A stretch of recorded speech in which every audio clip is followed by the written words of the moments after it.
before we begin, thank you very much to I don't care what anyone says, Dragon Ball GT is canon, for joining the Patreon campaign. Look, you can believe whatever you want, but unless Super somehow does another season that undoes literally everything in the series, then no. Sorry, GT's gone. You're just going to have to learn to accept that.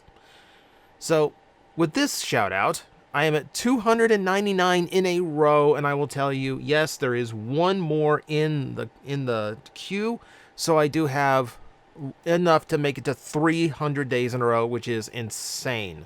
Now, if it ends there, that's entirely fair. You guys have been way more generous than you needed to be. That said, you're the ones who started the shout-out streak, so if you want to prevent me from going back to a normal intro, yeah, now is the time to get on that. So, you've had your fair warning. It is Monday, which means it is time for another news roundup. This one's actually pretty light. I think everyone was a little bit more concerned with Black Friday and giving us essentially deals on either really bad Transformer items or just poor deals in general. Take your pick. So we're just going to go over what little news there was, and we're going to do a little bit of sightings in the US, so you know what toys are actually hitting retail now that the sales are starting to die down and retailers are starting to just throw out whatever they've been sitting on for a bit. We start with our weekly look at the new Death Saurus toy, which is shipping imminently now. They keep sending me emails going, "Are you sure you haven't moved?" Yes, I'm sure. Leave me alone. But they keep the hype going for a toy that's already sold through its entire capacity by showing us, yes, it's about as big as Victory Saber, which I'm looking over now. Yeah, it's going to be a pretty huge robot, all things considered. And keep in mind, it's not nearly as complex, even though it's just as big, but that's why it has gigantic weaponry and a gigantic throne to go with it. Also, yes, the most expensive set of Micromasters in history are now complete, as you can see at the bottom. There's a picture of the beast mode as well. He still looks like a giant robotic chicken, but, you know, that's just kind of what Death Saurus likes to do, so we're not going to argue it. We will see more once this actually gets into normal collectors' hands, and yeah, but I don't think there's anything they haven't shown us at this point, so I think they're going to keep hyping it until it's completely shipped out. But I think it's going to start getting redundant from here on out. Still, cool toy, almost here. Now, on the Takara side of things, the newest thing in hand is the Tigatron and BlackArachnia 2-pack from Beast Wars again, which is the repaint line that's bringing total show accuracy to the brand new Kingdom toys. Now, individually, they do look really, really good. A lot of the details skipped on the original US release are included, and there's some extras to kind of finish up the look of the toy. A little bit more tint on the leg here for Tigatron. They've done away with that weird cream spray app that they did on the American version. So the only yellowing will be the bad kind at the factory level that these have been doing lately, but I don't think Takara is going to let that happen to their run. They've been pretty good about that. And then, yeah, BlackArachnia looking good too. You can see how they pulled this off. Looks like the entirety of the spider legs has been painted to be show accurate. So might be a little bit easier to chip, but if you want to keep it in a display, it's going to look nice for a long time. They also went with the two-tone gold, which separates her parts really nicely, gives her a much more show accurate look. Yeah, I was originally skipping out on these, but they just look too good. And, you know, if I want any cast to be as good as they could possibly look, it's going to be the Beast Wars cast. The striping on Tigatron's also a lot more fine, and it's a lot more accurate as well. There's a lot more to it as well. The eyes are more show accurate with the orange, and yeah, they just look good. Now, this also includes comparison shots, if I can skip through. So there you go. Kingdom is on the left. Beast Wars again is on the right. You can see the differences are somewhat minor when you put them side by side, but when you see how much more extra paint and detail has gone into the Takara version, it's pretty special. Right down to, you know, the tint of greens being different and the weird Maximal logo being in the crest. Also a very small detail that they've gotten right. Beast modes again. I'm so happy that he doesn't look sunburned. That's going to be way nicer looking. And then, yeah, the BlackArachnia. That two-tone gold helps so much. Yeah, it's a way nicer figure. Yeah, really looking forward to this. Once the entire cast is out, it should look like a pretty spectacular spread of characters. Yeah, Takara being back to normal Takara. It's a wonderful thing to see. We have some unused artwork for an Unreleased Legacy toy. Originally, someone thought this was AI created, but no, it turns out this is completely legitimate. There used to be a listing for a leader class Darkmount, which, for the uninitiated, is Straxus from the Marvel UK comics. He was supposed to be the main villain of the Legacy series, right down to being the villain in the proposed sequel to the Netflix Transformers cartoons that got canned. What's weird about this version is that it wasn't going to be the traditional look.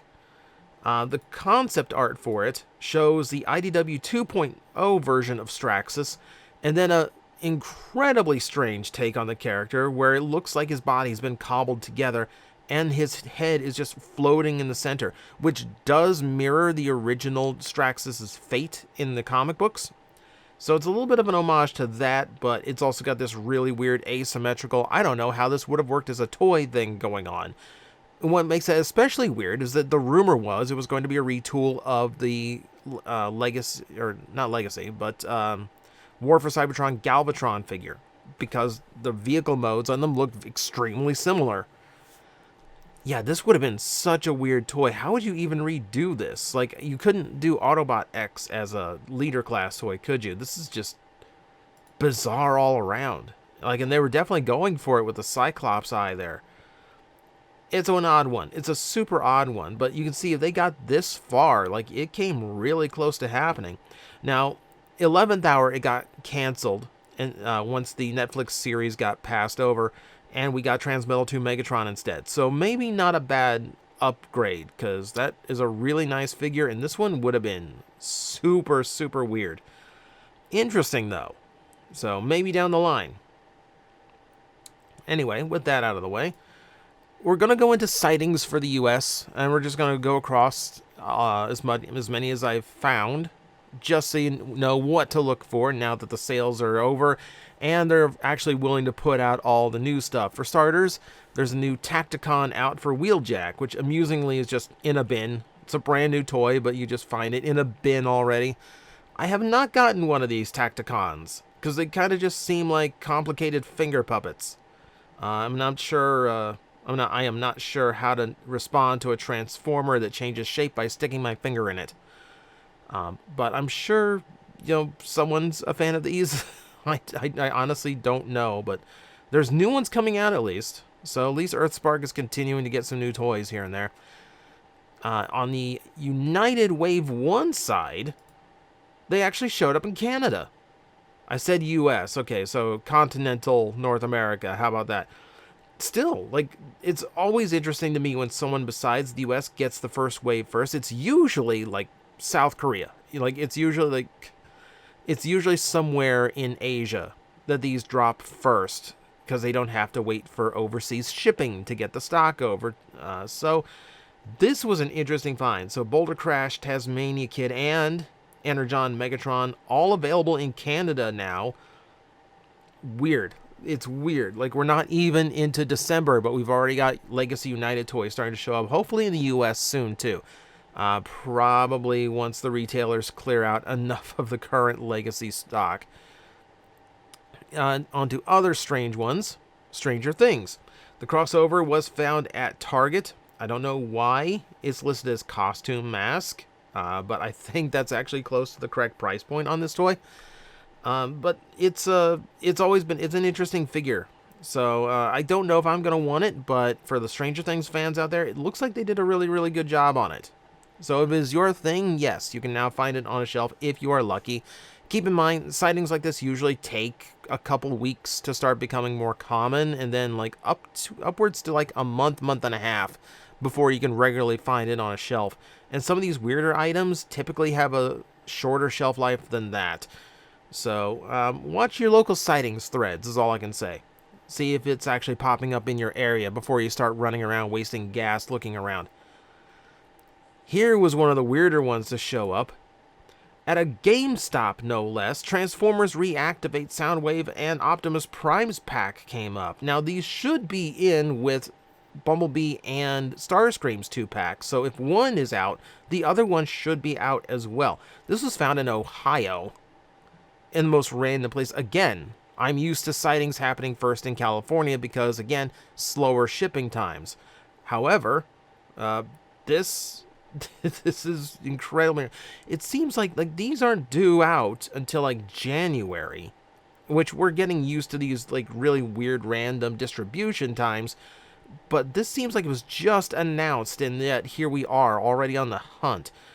I'm not going to argue if I find it, because this looks like a nice set of toys, but, you know, it's still just weird. It's like hitting way too fast, but, you know, at least it's in time to put it on your Christmas list. And then the item that should be on your Christmas list, because it's probably about the biggest item out there you can get right now, Masterpiece Bone Crusher was sighted at retail. These are pricey, because this is a big Masterpiece toy, and it is a very complicated one. From what I've heard, the engineering on it is actually really impressive. I have heard glowing reviews about this, which is good because it's one of the few Michael Bay characters I actually like the look of and would actually want a big Masterpiece toy of. So, I don't know. My targets never get in Masterpiece toys.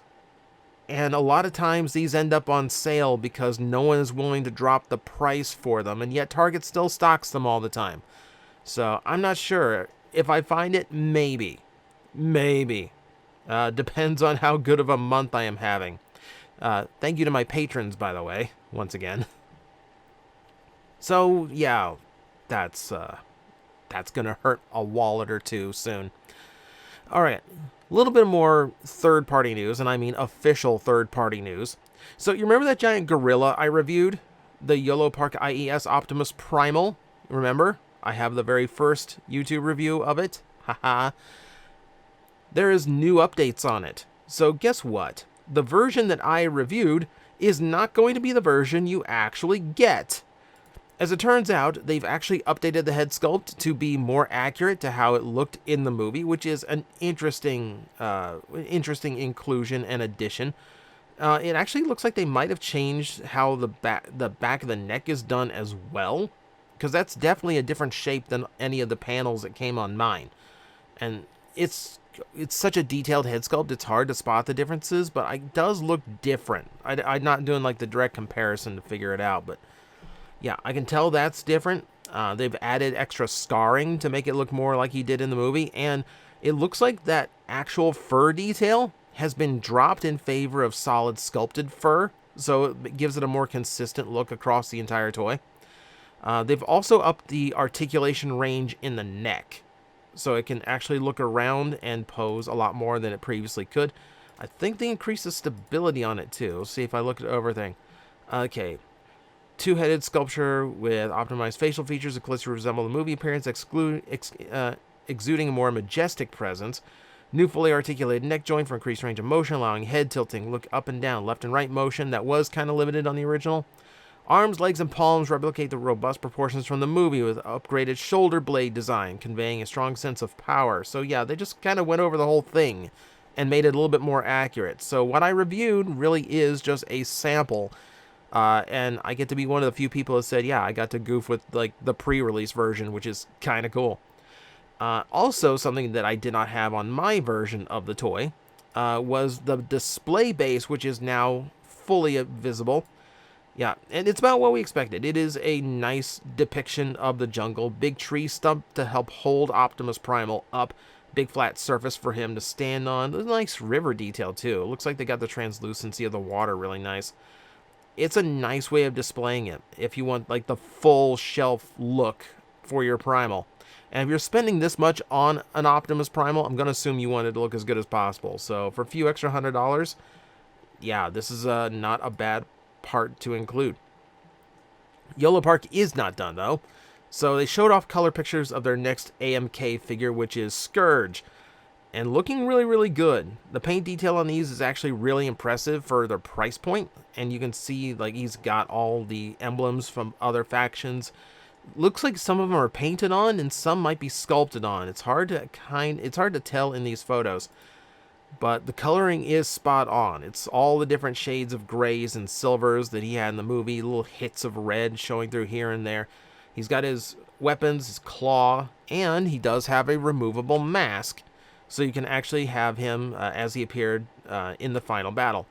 And yeah, this thing's just really articulated. It's a really impressive job they do on these figures. Keep in mind, this thing is like $30. It's kind of impressive. Let's see. Yeah, let me get to the close-up of the new head sculpt. Look at that. Look at that mug. Look at that. He looks like he lost a fight with a lawnmower, but, you know, that's what we expect of him. Remember when, like, the mask came off in the movie and, like, we all thought, oh, here's the big reveal. Oh, he's just nasty looking. Okay, that was anticlimactic. But hey, there's a toy out there that will let you replicate it. And to finish us off, nothing weird this week, nothing silly, but we saw previously that there is going to be a Year of the Dragon Transformer toy being released. Well, we've got to look at the coin that comes with it now, too. It's its own individual box, gold imprint. Looks really, really nice. Chinese Dragon 2024 Transformers on one side. On the other side, you do have a shot of what looks like Optimus Prime playing with a toy dragon. You know what? It's a weird Chinese New Year's item, so I'm not going to question it. I am just going to leave it at that. So, thank you everyone for watching. According to the timer, pretty short news roundup for the week, but like I said, not a whole lot going on besides Black Friday. So, hope it was a good holiday for everybody, and hope you're enjoying the festive holidays to come. Thank you very much for watching. I will see you next time. We parlay with the captain. You think a werecroc is going to listen to elvish rules of piracy? Of course it would be the freaking elves that invented parlay. I had to think of a quick replacement for the French. Oh.